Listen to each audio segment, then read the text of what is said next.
चलिए प्रारंभ करते हैं क्लास। आवाज आ रही सभी को? चलिए।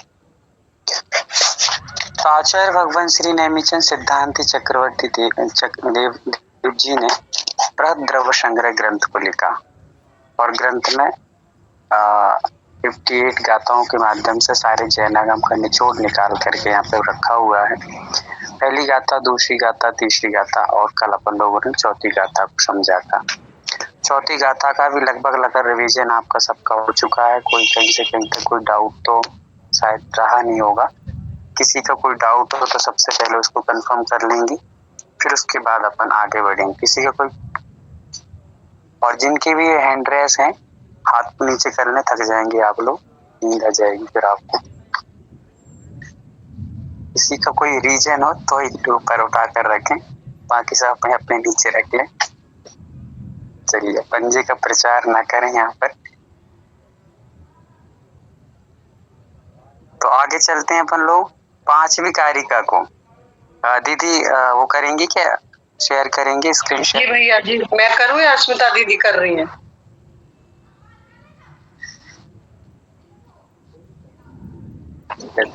मैं करती आज भैया। पीडीएफ डाल दिया गया है ग्रुप में आज, तो एक एक दिन सब पीडीएफ को शेयर करने का भी एक एक दिन का वो ले लीजिए। चलिए,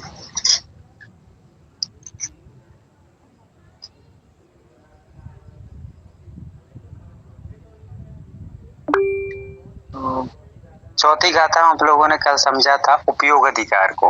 ओगो दुबियप्पो दंसन नाणम से दंसनम चदुदा चक्कु अचक्कु ओही दंसन मत केवलम नियम।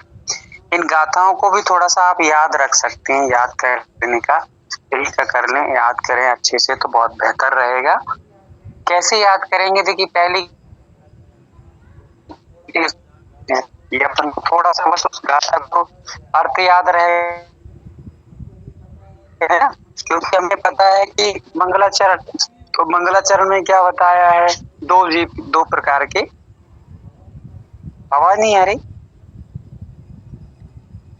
आ रही है। जीव और अजीव दो प्रकार के द्रव्य हैं। तो हम सीधे एक लाइन याद आ गई, जीव मजीवम दब्बम जिणवर वशहण जय नित्यतम देविंद विंद वंदम बंदम वंदितम शब्दता शेषा। फिर दूसरा जो गाथा है उसमें क्या बताया? तो जीव को जानने के 9 अधिकार बताए। तो 9 अधिकारों को पढ़ सकते हैं। जीवो उगमो अमुत्तिक सदेह परिमाणो भूता संसारत्व सिद्धो सो विश्व सो डट गई। ये दूसरा हो गया। तीसरी कारिका में क्या बताया है?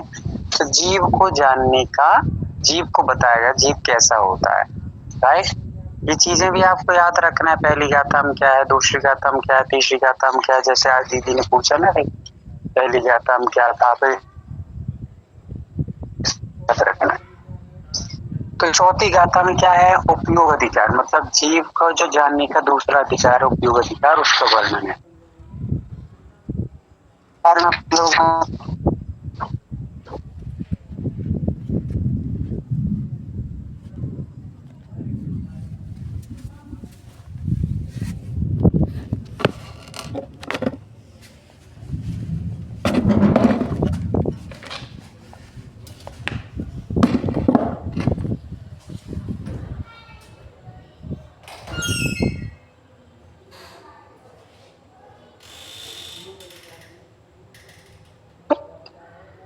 क्या होता है? ओगो दुबियप, उपयोग दो प्रकार का है।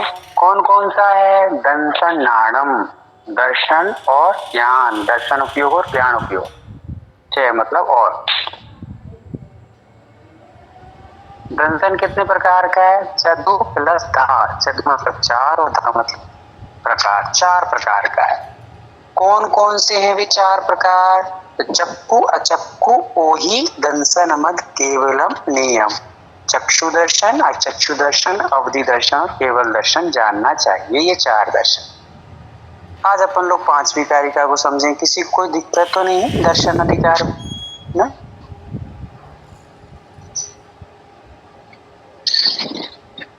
चलिए, शेयर, हाँ चलिए देखिए यहाँ पर अब पहले दर्शन के बारे में बता दिया है। अब ज्ञान उपयोग जो है, उस ज्ञान उपयोग के बारे में भी हम लोग समझ लेते हैं। इस कारिका को अपन लोग थोड़ा व्यवस्थित तरीके से और ज्यादा डिटेल में समझेंगे। दर्शन का ज्यादा कोई विशेष व्याख्यान नहीं है, इसलिए अपन उसको संक्षिप्त में कर लिया। यहाँ पर आप ज्ञान के जो 8 भेद बताएंगे उसको थोड़ा सा समझेंगे। चलिए हाथों को जोड़ लेंगे। णाणम अट्ट बियप्पम मदिसुद ओहि अणाणाणी। पहले हम लोग एक एक अक्षर को पढ़ लेते हैं। णाणम अट्ट बियप्पम, अट्ट अलग पढ़ना, बियप्पम अलग पढ़ना। मदि सुद ओहि अणाण णाणाणी। पहले क्या है? अणाण, फिर णाणाणी। अणा है शब्द, ना का उच्चारण नहीं होना चाहिए, अणा होना चाहिए। फिर मण पच्चे केवल मवी पच्छक परोक्ष बेयम चे। ठीक है, अब देखिए एक एक गाथा के पहले अर्थ को समझेंगे, फिर उनकी डिटेलों को समझेंगे। जितने भी यहाँ पर जितने भी महानुभव जुड़े हुए हैं पूरी एकाग्रता रख लें। पूरी एकाग्रता रख लेंगे तो आपको संभवतः सारी चीजें आ जाए। णाणम, णाणम कर तो ज्ञान, अट्ट मतलब 8, बियप्प मतलब विकल्प। तो ज्ञान 8 विकल्प वाला है। विकल्प मतलब भेद या प्रकार। तो ज्ञान 8 प्रकार का होता है या है। ठीक है, इतनी इसका अर्थ समझ में आ गया सबको? एक बार थम्स अप करते जाएंगे, एकदम एक्टिव रहेंगे। तुरंत जो भी ये समझ में आए बिल्कुल थम्स अप, नहीं आए तो उल्टा। चलिए, तो हमने इतना शब्द समझ लिया। भैया जी थोड़ा सा स्लो, मतलब अर्थ लिख ले रहे हैं, जैसे शब्दों के अर्थ आप बता रहे हैं ना, थोड़े लिख रहे हैं तो थोड़ा सा स्लो। हाँ, मेरा सोचना ये है कि एक बार आप इसको अपने दिमाग में बिठा लिए। लिखने की जगह आप लोग एक अपने यहाँ पर एक संघ में महाराज जी हैं जिनका नाम है श्रेयांश सागर। उनके पास अनेक गुण तो है ही, एक गुण ये भी है कि जब वो क्लास पढ़ाते हैं तो वो ना पेन रखने देते हैं ना कॉपी रखने देते हैं। वो कहते हैं कि आप पेन कॉपी रखोगे तो सारा ध्यान यहाँ पे जाएगा, तो हम उसमें से आधा छूटता जाएगा, आधा आप लिख पाएंगे। तो क्या करना, आप यहाँ सुनिए, व्यवस्थित सुनिए। अभी तो गाता ही करता, तो गाता गाता करता अपन अच्छे समझिए, सुनिए, समझिए उसको। और समझने के बाद आप जब आपको ये पता चलेगा कि हमें लिखा नहीं है, हमने लिखा नहीं, मतलब हमें लिखा नहीं मिल रहा, कहीं से नोट्स नहीं मिलना है, तो आपका दिमाग कई गुना काम करेगा। क्यों? क्योंकि वस्तु अब नहीं मिलने वाली, इसलिए अभी मिल रही है, बहुत अच्छे से कैचअप कर लो। और अपन ने लिख लिया तो माइंड एकदम, अरे कोई दिक्कत नहीं, लिखा तो रखा है, कल पढ़ लेंगे, परसों पढ़ लेंगे। फिर आप एक बार यहाँ पढ़िए, फिर जब भी कभी फ्री बैठे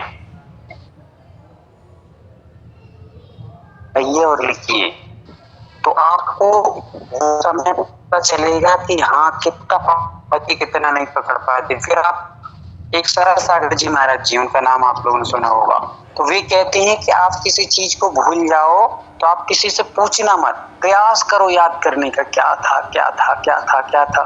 जितना आप प्रयास करोगे उतना क्षमता बढ़ेगा, क्योंकि आप प्रयास कर रहे हैं।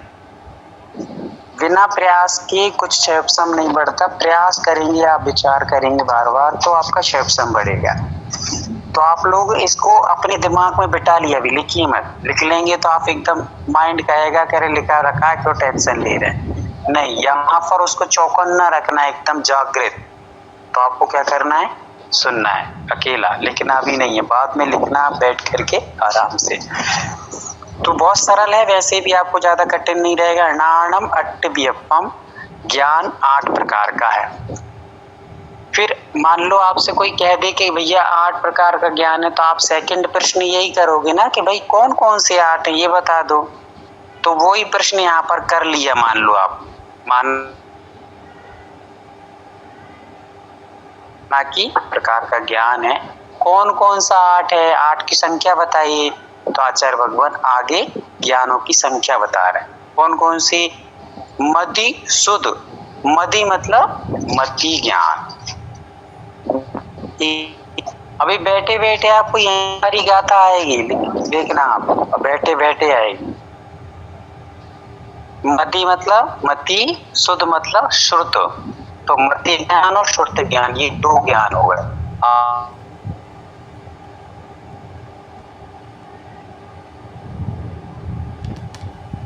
बुद्धि ज्ञान कितने हो गए?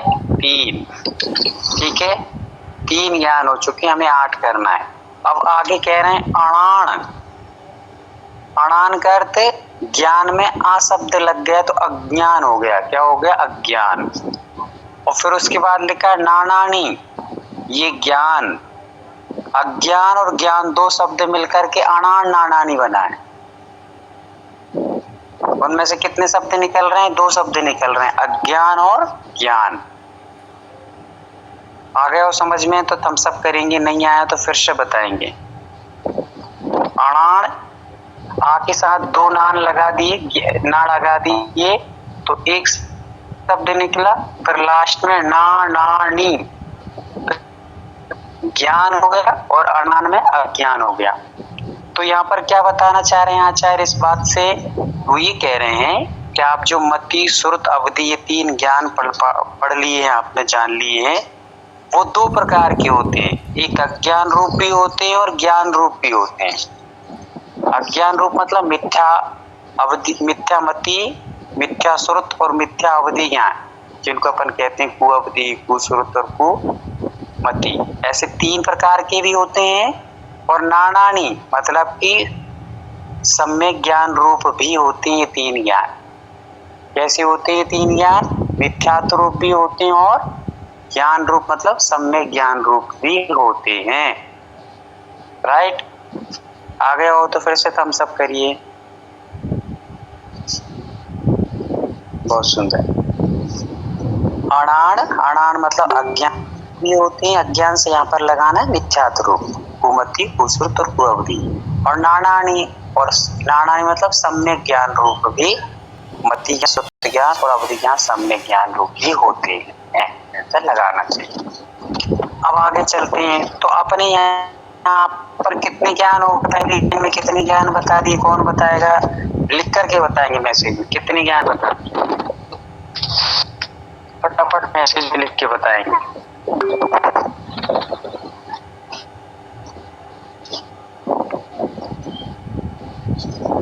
किसी का देख के नहीं बताना, अपना दिमाग से बताना है।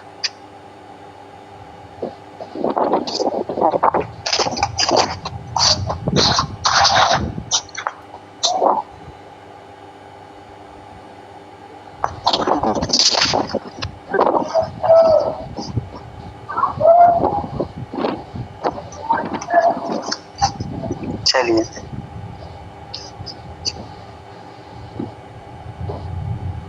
तो 6 ज्ञान सबने लिखे हैं। 6 ज्ञान लिख दिए। कैसे लिख दिए 6 ज्ञान? सुमन दीदी कितने ज्ञान होना चाहिए और कितने लिख रहे हैं सभी लोग? 5 होते हैं ज्ञान। 5 होते हैं, मति, शुद्ध, अवधि, मना, पर्याय और केवल ज्ञान। केवल ज्ञान। और सब लोग कितना लिख रहे हैं मैसेज में? 6।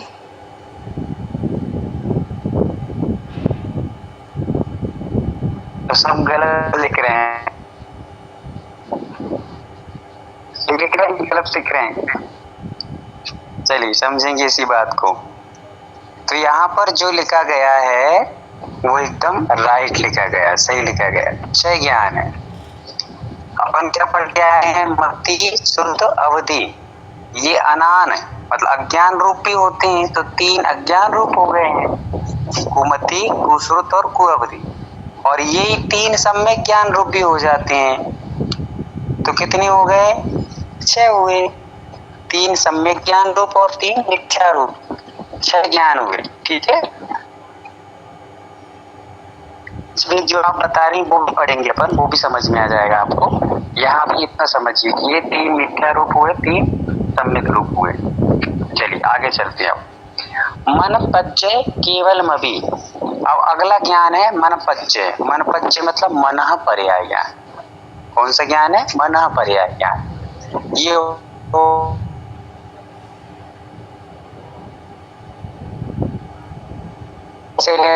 ये 7वां ज्ञान है। 3 अज्ञान रूप, 3 सम्यक रूप, तो 6 तो ऊपर हो गए और मना पर्याय ज्ञान 7 हो गए। आवाज नहीं आ रही?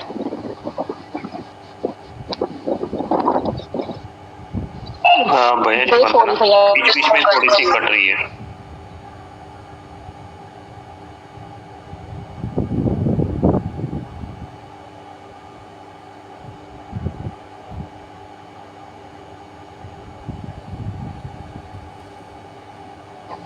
अब आ रही है? चलिए, थोड़ा सा यहाँ का मौसम भी जैसे ही तो नेटवर्क मिलता है नहीं, मौसम और बारिश जैसा हो गया ना। चलिए फिर भी समझिए। तो 3 मति ज्ञान, श्रुति ज्ञान, अवधि अज्ञान रूप हुए और 3 सम्यक रूप हुए, तो 6 ये हो गए और मना पर्याय ज्ञान को मिलाकर 7 ज्ञान हो गए। फिर केवल अभी, केवल और अभी शब्द जो निकलेगा वो अभी मतलब और के लिए है। तो केवल मना पर्याय ज्ञान और केवल ज्ञान ऐसे मिलाकर के ये कितने हो गए? टोटल 8 ज्ञान हो गए। मति श्रुत अवधि ये 3 अज्ञान रूप और 3 सम्यक रूप, तो 6 ये हो गए और मना पर्याय ज्ञान और केवल ज्ञान ऐसे मिलाकर 8 ज्ञान ये हो गए।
आवाज आ रही है क्या? जी भाई जी। तो अपन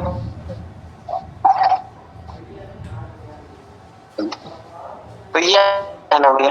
अब 8 ज्ञान में भी यहाँ पर आचार्य भगवान उनके 2 भेद और बता रहे हैं। कितने भेद बताते हैं ये तुमसे समझ लेंगे। पहले तो हमने 8 भेद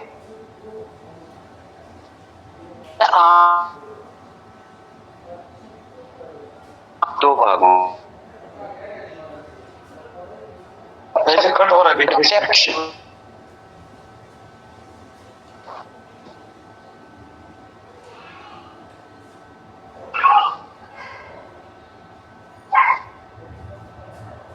प्रत्यक्ष और परोक्ष, ऐसे 2 भेदों में इसको बांट दिया है। कितने बांट दिया है? 2 भेदों में, 2 भागों में बांट दिया है। कौन कौन से हैं? पच्छक, पच्छक मतलब प्रत्यक्ष, परोक्ष मतलब परोक्ष, भेयम च मतलब इनके इन ज्ञानों के 8 ज्ञानों के 2 भेद और हो जाते हैं। मतलब ये 2 भागों में और बढ़ जाते हैं। कौन कौन से भाग में बढ़ जाते हैं? प्रत्यक्ष में और परोक्ष में। आवाज आ रही है ना? आ रही। चल हाँ, तो हम लोग अब देखेंगे कि 8 ज्ञान को कितने भेदों में बांट दिया है। दो भागों में बांट दिया है, प्रत्यक्ष और परोक्ष में। ठीक है, इसके अलग से कोई भेद नहीं है। ये आठों ज्ञानों को दो भागों में बांट दिया है, एक प्रत्यक्ष में और एक परोक्ष में। ऐसा लगाना है, अलग से और कुछ लगाना नहीं है। ये नहीं लगाना है कि 8 ज्ञान के साथ प्रत्यक्ष और परोक्ष ज्ञान भी होते हैं, नहीं। ये 8 ज्ञानों के दो भाग और बन जाते हैं, प्रत्यक्ष और परोक्ष। ठीक है, गाथा समझ में आ गई सभी को? एक बार थम्स अप करेंगे जिनको समझ में आ गई हो। बहुत सुंदर,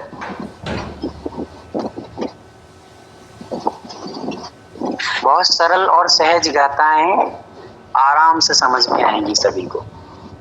चलिए एक एक सब पूछ लेते हैं आराम से।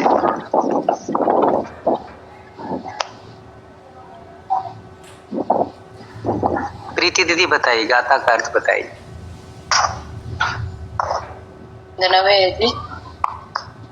ननम अट्ट वियप। ननम बोले तो ज्ञान, और अट्ट बोले तो आठ, वियप बोले तो विकल्प, और मदि सुध। मदि का मतलब मति ज्ञान, और सुध का श्रुत ज्ञान, ओही अवधि ज्ञान। आनान नानानी, आनान का अज्ञान, और नानानी का ज्ञान वाला, सुज्ञान वाला है। और मन पज्जय, मन पर्याय ज्ञान है। और केवल मवि, ये केवल ज्ञान, मवि बोले तो, और प्रत्यक्ष बोले तो प्रत्यक्ष, और परोक्ष बोले तो परोक्ष। भेद भेयच बोले तो इसके भेद है। जैसे कि ज्ञान के 8 प्रकार है, इसमें मति, श्रुत, अवधि और अज्ञान के 3 और सुज्ञान के 3, ये 6 हो गए। और मन पर्याय के 7वां और केवल ज्ञान के 8वां, इसको छोड़ के और एक प्रत्यक्ष और परोक्ष करके 2 भेद है। हाँ, बहुत अच्छा बताया। पर जो प्रत्यक्ष और परोक्ष का बताया उनको छोड़ के नहीं, उसमें हमें ये बताना है कि 8 वेदों को 2 भागों में बांट दिया जाएगा।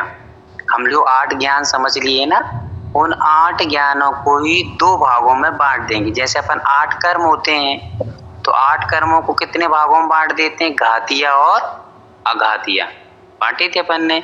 वैसे यहाँ पर 8 ज्ञानों को भी हम 2 भागों में बांट देंगे, प्रत्यक्ष और परोक्ष रूप में बांट देंगे। ठीक है, वो अपन आगे समझेंगे। अभी तो फिलहाल में गाथा का अर्थ समझना है। चलिए अब आगे गाथा का अर्थ बहुत अच्छा बताया दीदी ने, आगे बताएंगे कोमल भैया, बताइए।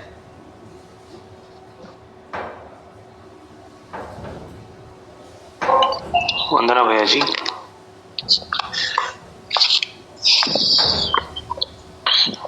नाणम अट्टव्यपम। नाणम अट्टव्यपम का अर्थ ऐसे होता है, ज्ञान जो है 8 प्रकार के होते हैं। नाणम बोले तो ज्ञान, और अट्टव्यपम बोले तो 8 प्रकार का है। तो उसके बाद मदि शुद्ध यानी कौन से? मति ज्ञान है। मदि बोले तो मति, शुद्ध बोले तो श्रुत, ओही बोले तो मदि शुद्ध, ओही बोले तो अवधि ज्ञान। अनाणानी यानी अज्ञान और ज्ञान रूपी जो भी ज्ञान है उनको भेद किया गया है, मीन्स उनको बताया गया है। जैसे अज्ञान के कुमति, कुश्रुत और कुअवधि, और जो ज्ञान जो सम्यक ज्ञान जो हम कहते हैं, जिसको मति, श्रुत और अवधि ज्ञान में माना गया है, वो 3। तो अज्ञान के 3 और ज्ञान रूपी 3। उसके अलावा आगे बताया गया है कि मन पज्जाय यानी मन पर्याय ज्ञान, केवल मवि केवल ज्ञान, और ऐसे परोक्ष और परोक्ष, यानी जो ऐसे 8 मीन्स जो परोक्ष, प्रत्यक्ष और परोक्ष, इन 6 जो ज्ञान है इनको और 2 भेदों में बांटा गया है, प्रत्यक्ष और परोक्ष। बहुत सुंदर। चलिए, इसी प्रकार से सब कुछ एक व्यक्ति को ही आ जाना चाहिए। बहुत अच्छा है। चलिए, इसी तारतम्यता में संगीत दीदी आप बताएंगे? संगीत दीदी जुड़ी है नहीं, 2 दिन हो गए। लाणम अट्टवियप्पम, ज्ञान 8 मन विकल्प प्रकारक, मैंने 8 प्रकार का है। मदि शुद्ध वही, मति ज्ञान, शुद्ध ज्ञान, वही मन अवधि ज्ञान। लाणम अणाणे, अज्ञान रूप भी है और ज्ञान रूप भी है, 3 ज्ञान भी। मन पज्जय केवल वपि, मन पर्याय ज्ञान और केवल ज्ञान। ये 8 ज्ञान पंचक्ष परोक्ष भेयम च, 8 ज्ञान को 2 भागों में बांटा गया, प्रत्यक्ष और परोक्ष के 2 भागों में।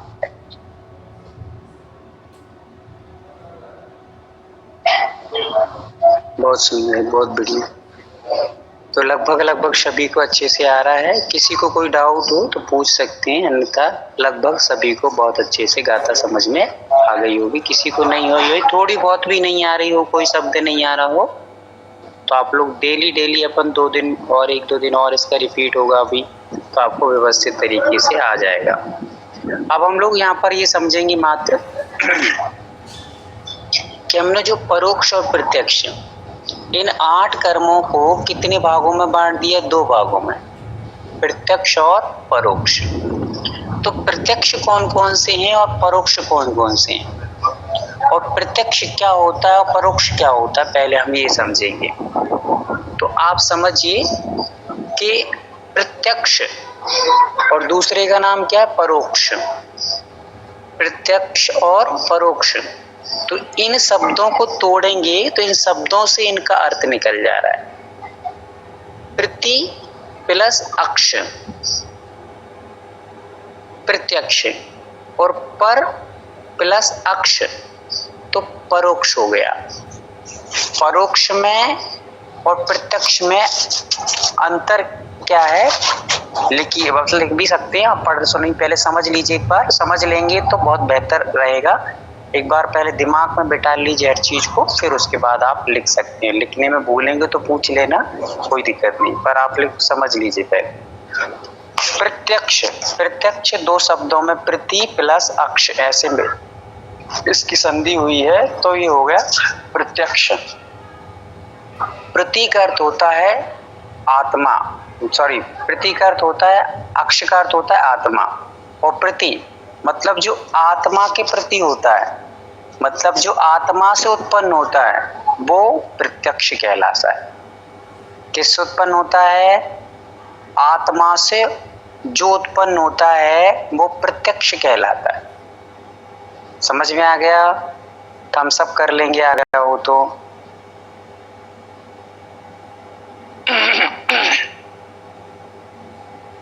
ठीक है, अब आ गया क्या? परोक्ष। दूसरा कौन सा है? परोक्ष। तो पर प्लस अक्ष, जो पर के अवलंबन से होता है, मतलब कैसे? जैसे इंद्रियों के माध्यम से, मन के माध्यम से या लाइट के माध्यम से, जो पर के अवलंबन से होता है, अथवा हम जिसे कह सकते हैं कि जो इंद्रिय और मन आदि की सहायता से होता है, उसे हम कहते हैं परोक्ष। पर प्लस अक्ष, पर मतलब पर पदार्थ, दूसरे पदार्थ जो आत्मा से भिन्न है। ठीक है, जैसे मान तो पढ़ाई के लिए आपको किसकी आवश्यकता पड़ रही है? आपको नेट की आवश्यकता है, मोबाइल की आवश्यकता है, लाइट की आवश्यकता है, पेन की आवश्यकता है, कॉपी की आवश्यकता है। ये सब पर चीजें हैं, पर के माध्यम से हम ज्ञान अर्जन कर रहे हैं। तो ये कौन सा हो गया? परोक्ष ज्ञान। और प्रत्यक्ष, यदि आपको अवधि ज्ञान हो जाएगा तो अवधि ज्ञान से आप मान लीजिए यहाँ बैठे हैं तो आप भारत विदेश की बात को भी यहीं से जान लेंगे। आपको शास्त्र खोलना नहीं पड़ेगा, मोबाइल खोलना नहीं पड़ेगा, नेट की जरूरत नहीं पड़ेगी, इंटरनेट की जरूरत नहीं पड़ेगी। आप अपने आत्मा से ही वहां की बात को समझ लेंगे, जान लेंगे। ये कहलाता है प्रत्यक्ष ज्ञान। ठीक है, समझ में दोनों की परिभाषा आ गई हो तो एक बार मुझे बताएंगे, और नहीं आई होगी तो फिर से एक बार एड्रेस करेंगे कि मुझे ये बात समझ नहीं आई।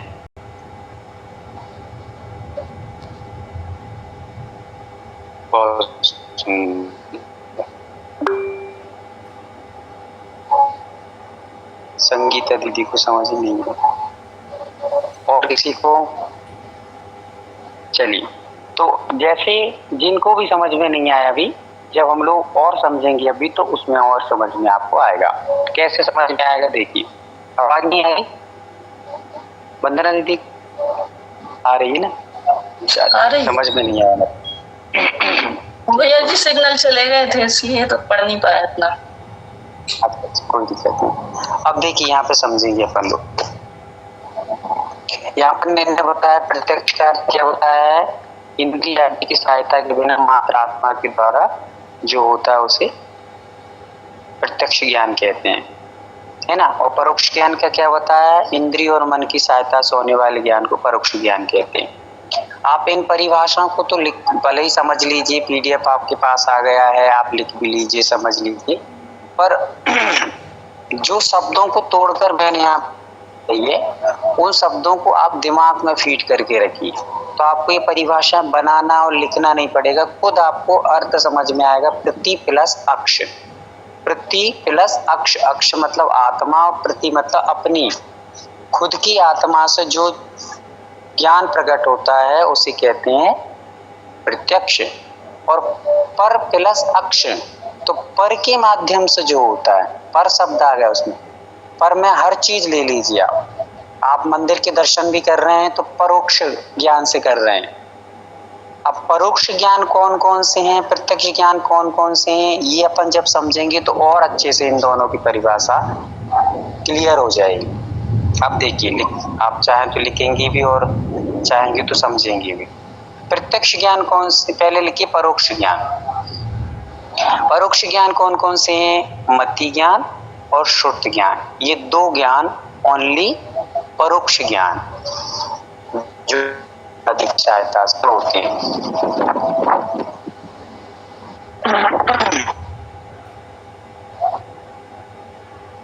ठीक है, दो ज्ञान मात्र। परोक्ष कौन कौन से ज्ञान है, मति और श्रुत ज्ञान, ये दो परोक्ष ज्ञान।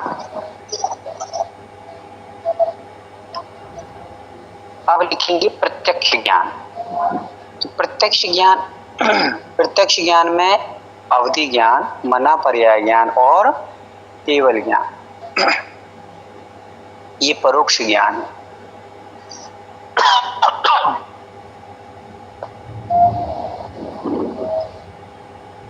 किसी कोई डाउट रह गया तो हैंड रेस करेंगी, और वैसे कोई भी हैंड रेस करके नहीं रखेगा।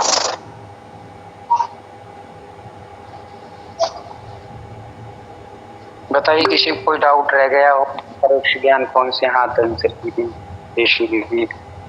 वंदना भेजी। फिर कुमति, कुश्रुत और कुअवधि किस में आएंगे? ये बात, ऐसा दिमाग लगाना चाहिए।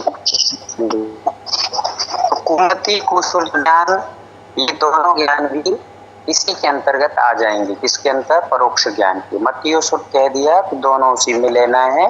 और अवधि ज्ञान जो है वो अवधि ज्ञान भी इसमें प्रत्यक्ष में लेंगे अपन। वो दोनों ज्ञान भी जिस नाम से जाने जा रहे हैं उसी चीज में घटित होंगे। मति कुमति तो मतलब सम्यक ज्ञान में सुमति और सुश्रुत यदि परोक्ष हैं तो कुमति और कुश्रुत भी परोक्ष ही हैं। और सुअवधि प्रत्यक्ष है तो कुअवधि भी प्रत्यक्ष ही होगा। होंगे सब आत्मा से ही, इसलिए ये छोड़ जाए।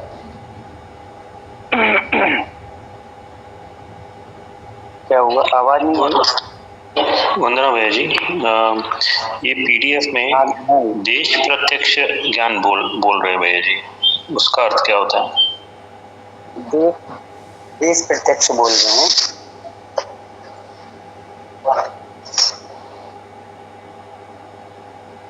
एक मिनट, मति व सुर्त ये दोनों दीदी पीडीएफ को भी निकालिए, मतलब लगी रहेंगे तो। मति व सुर्त ये दोनों परोक्ष ज्ञान है, अवधि ज्ञान मना पर्याय देश प्रत्यक्ष ज्ञान है, और केवल ज्ञान सकल प्रत्यक्ष ज्ञान है। हाँ ठीक है। अब इसमें यहाँ पर देश प्रत्यक्ष का अर्थ अपन को ये लगाना है कि आत्मा से तो जान रहे हैं, अवधि ज्ञान और मना पर्याय ज्ञान ये किससे जानते हैं? आत्मा से ही जानते हैं, किंतु पूरा नहीं जान रहे हैं। जैसे अपन पढ़ के आए थे पहले, कौन कौन से गुणस्थान? पांचवा गुणस्थान और छठवा गुणस्थान। पांचवे गुणस्थान का नाम था देशव्रत। देशव्रत मतलब जिनको आधे व्रतों को है, आधा जिन्होंने पाप का त्याग कर दिया, आधा नहीं किया, इसलिए उनको देशवृत्ति कह रहे हैं। मुनि राजों को क्या कहते हैं? सकल वृत्ति, क्योंकि उन्होंने संपूर्ण पापों का त्याग कर दिया। वैसे यहाँ पर मना पर्याय और अवधि ज्ञान को देश प्रत्यक्ष क्यों कह रहे हैं? क्योंकि ये जान तो आत्मा से ही रहे और पूरा नहीं जान रहा है, और केवल ज्ञान संपूर्ण जानता है। जो संपूर्ण जानता है तो उसको अपन ने कह दिया सकल प्रत्यक्ष। सकल, कोई चीज बचेगा नहीं, संसार में जो चीजें हैं सबको जानेंगे वो, किंतु मना पर्याय ज्ञान अवधि ज्ञान अपनी सीमाओं में जानेंगे, पूर्ण नहीं जानेंगे, इसलिए उनको देश प्रत्यक्ष कहा है और केवल ज्ञान को सकल प्रत्यक्ष कहा है। हो गया क्लियर सभी का? कोई किसी को समझ में नहीं आया तो हैंड रेज कर सकते हैं।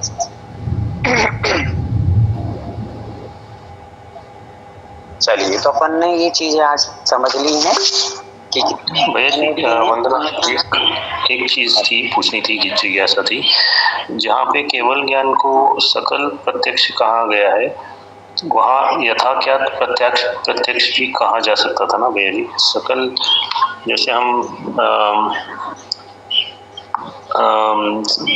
सकल जैसे हम बोलते थे कि अगर संजुलन कषाय है तो सकल चारित्र का नहीं, सॉरी प्रत्याख्यान कषाय जो है वो सकल चारित्र का घात करता था, और संजुलन कषाय जो था वो यथाख्यात चारित्र का ज्ञात करता। तो वैसे फिर अगर केवल ज्ञान को हम अगर नहीं हो सकता क्या भैया? थोड़ा सा। हाँ देखिए, ये जो आपने दिमाग को दौड़ाने का काम किया है, ये सबसे बेहतर काम है, कि हमें यही एक चीज ऐसी होती है ज्ञान है कि हमें कहाँ से उसी कनेक्टिविटी बिठालना है, ये सबसे पहले दौड़ाने का काम करना चाहिए कि कौन सी चीज कहाँ से बैठ रही है, तो हम सामने वाले को उस चीज से लेकर, मान लो ऐसे नहीं समझ रहा तो वहां से पहले समझ के आए तो उसको वहां से जोड़ करके समझाना। ये सबसे अच्छा काम आपने, जैसे अपन ने यहाँ से समझा तो आपने उसको यथाख्यात से जोड़ने का प्रयास किया। बस इसमें इतना अंतर है कि यथाख्यात था, यथाख्यात एक चारित्र था, और अपन यहाँ ज्ञान की चर्चा कर रहे हैं।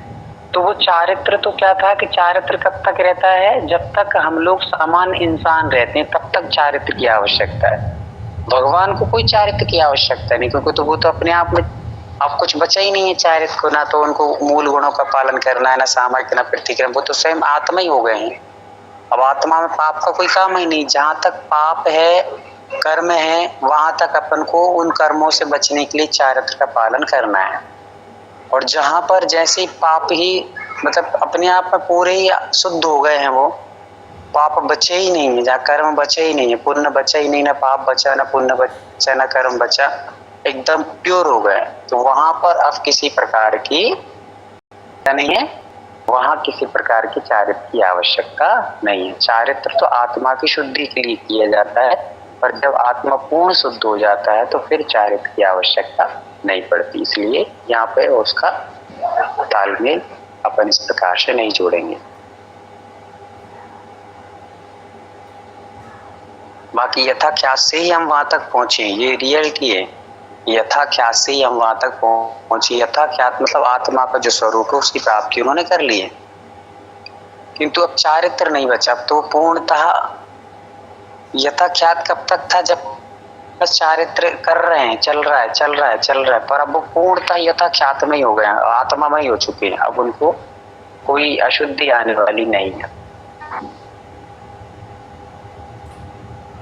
चलिए, तो वो चारित्र था और ये ज्ञान है। तो ज्ञान में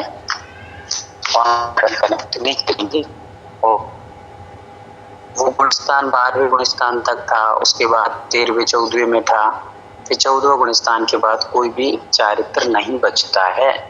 चारित्र 14 तक खत्म होगा। और अपन केवल ज्ञान की बात कर रहे हैं। केवल ज्ञान तो जब जो केवली भगवान के पास है वो अलग है, और भगवान सिद्ध के पास है वो अलग है। अलग मतलब थोड़ा सा और क्लियर हो जाता है, ऐसा समझ लेना चाहिए। उनके पास तो केवल ज्ञानी भगवान जो है उनके पास कुछ कर्म रहते हैं, इसलिए थोड़ा सा अब कर्मों के कारण से कहीं ना कहीं फंसे हैं संसार में। पर यहाँ पर कर्म रहित अवस्था हो जाती सिद्ध भगवान की, तो वहां तो एकदम बस डूबे रहो, कोई कर्म दूर करने की वो नहीं है, आवश्यकता नहीं है। और अब कर्म होंगे भी नहीं दूर, आएंगे भी नहीं और अब जाएंगे भी नहीं। आएंगे ही नहीं तो जाएंगे कैसे। चलिएगा आगे। और किसी कोई जिज्ञासा? नहीं। तो अपन ने आज ये सारी चीजों में से गाथा का अर्थ व्यवस्थित पढ़ लिया है। सबको गाथा का अर्थ व्यवस्थित आना चाहिए। जब तक गाथा का अर्थ नहीं आएगा, गाथा का हमें बहुत खींच के अर्थ नहीं चाहिए कि ज्ञान किसे कहते हैं, दर्शन किसे कहते हैं, ज्ञान और बहुत लंबे चौड़े खींच के नहीं बताना। मति ज्ञान क्या है, श्रुति ज्ञान कुछ नहीं बताना। आपको बस गाथा में जो जो बता रहे हैं वो बस बताना है कि ज्ञान अट्टवियप्पम, ज्ञान 8 प्रकार का है। कौन कौन सा? मति, श्रुत और अवधि ज्ञान। ये अनानक मतलब ज्ञान रूप भी है, नानानी और ज्ञान रूप भी है। तो ये 6 हो जाते हैं। मन पर्याय और केवल ज्ञान, ये 2 ज्ञान और ऐड हो जाएंगे तो 8 हो जाएंगे। फिर यही 8 ज्ञान 2 भागों में बढ़ जाते हैं, प्रत्यक्ष और परोक्ष भेद में। बस ये गाथा का अर्थ होगा, इतना ही बताना। ठीक है, इतना आपको याद रखना है गाथा के माध्यम से। फिर हम लोग आगे की जो बातें समझेंगे, जब आपसे कहा जाए कि ज्ञान किसे कहते हैं, मति ज्ञान किसे कहते हैं, तब आपको अर्थ अलग से बताना है। गाथा का अर्थ पूछे तो आपको मात्र शॉर्टकट में जो गाथा कह रही है वो ही बताना है, वो ही समझना है। तो हम लोगों ने आज ये गाथा को अर्थ समझ लिया, प्रत्यक्ष और परोक्ष के बारे में समझ लिया कि प्रत्यक्ष किसे कहते हैं, परोक्ष किसे कहते हैं, ये समझ लिया। फिर प्रत्यक्ष ज्ञान पीडीएफ हटा दूं? हाँ, कोई दिक्कत नहीं। प्रत्यक्ष ज्ञान किसे कहते हैं और परोक्ष ज्ञान किसे कहते हैं, ये भी हमने समझ लिया। और हमने समझ लिया कि प्रत्यक्ष ज्ञान कौन कौन से हैं और परोक्ष ज्ञान कौन कौन से। इतने विषय को आज हम लोगों ने क्लियर कर लिया है। इन विषय में से आपको कोई भी डाउट रह गया हो तो पूछ सकते हैं, अन्यथा आज अपन थोड़ा सा 5-10 मिनट के लिए फिर से एक बार रिवीजन करेंगे और फिर उसके बाद क्लास को क्लोज करेंगे। किसी का कोई डाउट? हाँ पूछिए दीदी, लक्ष्मी दीदी पूछिए। हाँ भैया जी, यहाँ पर जैसे प्रति प्लस अक्ष आत्मा मतलब अपनी आत्मा से जो प्रकट होता है, इसमें परोक्ष यहाँ पे भी अक्ष को आत्मा से ही लेंगे। पर जैसे फिर बाद में यूं लिखा है कि 5 इंद्रिय व मन की सहायता से जो होता है, तो यहाँ पे अक्ष का मतलब 5 इंद्रिय और मन आएगा या आत्मा आएगा, तो कैसे जोड़ेंगे इसको? बहुत अच्छा। अक्ष का अर्थ होता है आत्मा और अक्ष का अर्थ होता है इंद्रिय। तो अक्ष का अर्थ यहाँ पर लेंगे इंद्रियों से अपन, और यहाँ पर जो प्रति अक्ष है, प्रति मतलब अपने खुद का, तो अपनी तो इंद्रियां तो अपनी है नहीं है, तो अपना क्या है, तो आत्मा ही है। तो यहाँ पर इसका अर्थ निकालेंगे कि अपनी आत्मा से। और पर अक्ष मतलब पर तो हमारा कुछ है ही नहीं है, दूसरी भिन्न चीज है। तो पर में जो जो भी चीजें आ गई, पर की चाहे पर की आत्मा भी ले लो आप। जैसे आपने मान लो हमसे ज्ञान प्राप्त किया, तो ये भी परोक्ष हो गया, प्रत्यक्ष नहीं है।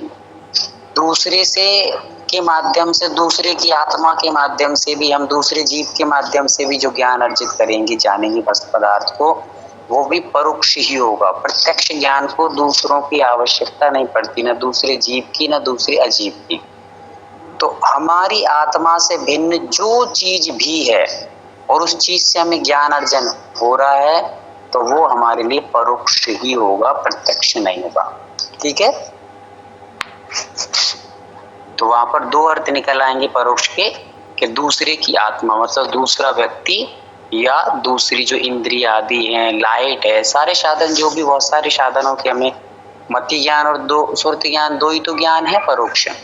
तो मति ज्ञान के लिए जैसे अपन लोग आज सुरति ज्ञान को अर्जन कर रहे हैं, तो पुस्तक चाहिए, पुस्तक देखने के लिए लाइट चाहिए, लाइट के लिए आंखें भी चाहिए, आंखों के लिए रोशनी भी चाहिए, रोशनी कम हो गई तो चश्मा चाहिए, है ना, पेन कॉपी चाहिए, सारे पद पदार्थ हैं, आत्मा से इनका कोई संबंध नहीं। तो पर पदार्थों के माध्यम से आत्मा ज्ञान अर्जन कर रही है, तो वो परोक्ष ज्ञान हो गया।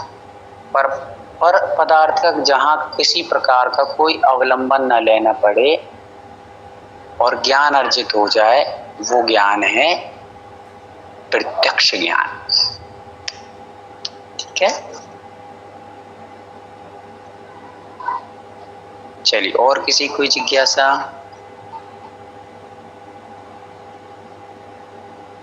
नहीं है तो अपन अब आप थोड़ा सा रिवीजन करेंगे, फिर अपन 5 मिनट में बंद करेंगे इसको।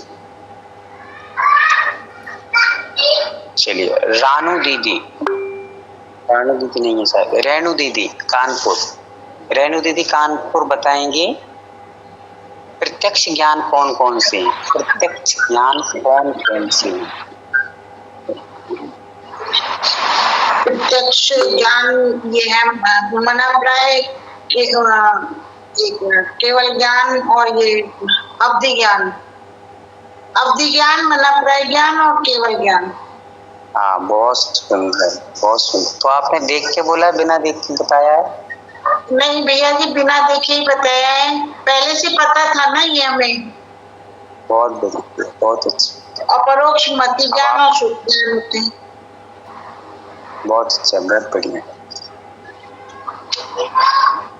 चलिए, तो दीदी भी हमारी जो रेणु दीदी जिनसे अपन ने क्वेश्चन पूछा, ये भी कानपुर से यूनिवर्सिटी से जैन दर्शन से डिप्लोमा कर रही हैं हम लोग के साथ में। और दीदी अच्छा पढ़ रही है, बहुत अच्छा है। तो चलिएगा आगे चलते हैं, एक क्वेश्चन और पूछेंगे किसी से, फिर उसके बाद अपन आज क्लोज करते हैं।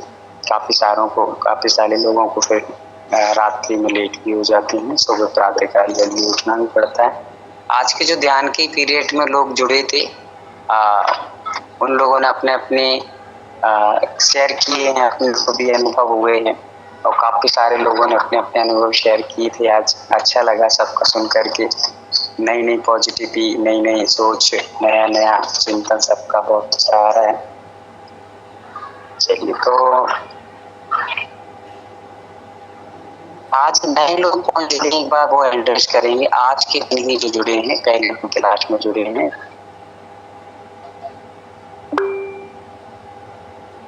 रेशु दीदी जुड़ी है। रेशु दीदी को दिया, रेशु दीदी आपने वो नहीं भरा था, कि फॉर्म नहीं भरा था? भरा था भैया जी। फिर आपका नाम कैसे रह गया? हो सकता है कुछ लोगों के नाम रह गए हैं, इसलिए आज मैंने लिंक अपने पुराने ग्रुप में भी डाली है, तो कुछ लोग चल रहा है कि कहाँ क्या चल रहा है। ठीक है दीदी, इसके लिंक पर आपको जोड़ लिया जाएगा। दीदी जोड़ लें। वंदना भैया जी, विद्या दीदी को और सुमंगला दीदी को भी जुड़ना है भैया जी इसमें। अच्छा, हाँ, तो उनको ग्रुप में एडमिन जो भी हो, एक बार सुभाष भैया हैं क्या? अच्छा, सुभाष भैया आप नंबर एडमिन है ना? हाँ, कर सकता हूँ। हाँ, तो जुड़िए और आप क्लास में डेली रहिए, क्योंकि इस क्लास का जो रिवीजन रहेगा, प्रारंभ का रिवीजन रेणु दीदी और आप कभी रेणु दीदी मिलकर के रिवीजन प्रारंभ का 10-15 मिनट के रिवीजन डेली लेना, ताकि पक्का हो विषय। ठीक है। नंबर दीदी, रेशु दीदी का नंबर तो हो गई, ग्रुप में है शायद, वहां से ले सकते हैं। और चलिए बहुत अच्छा। लिंक सेंड नहीं करना दीदी किसी को भी ग्रुप की, क्योंकि फिर वो लिंक यहाँ वहाँ जाती है तो फिर बहुत सारे लोग पता नहीं कौन कौन आ जाते हैं। अपने जो मैन है पढ़ने के उद्देश्य जिनका है उनको ही जोड़ो और तुरंत डिलीट कर दो, या फिर उनको ऐसे जोड़ सकते हैं। चलिए हाथों को जोड़ेंगे, जिनवाणी से तो पढ़ेंगे, आज के लिए पर्याप्त हुआ। बोधि परिणाम शुद्धि स्वात्मोपलब्धि शिव शक्ति चिंता चिंतित स्तुतानि त्वां वंदे मामश्य ममास्तु देवी। 9 बार नमस्कार मंत्र का स्मरण कर लीजिए।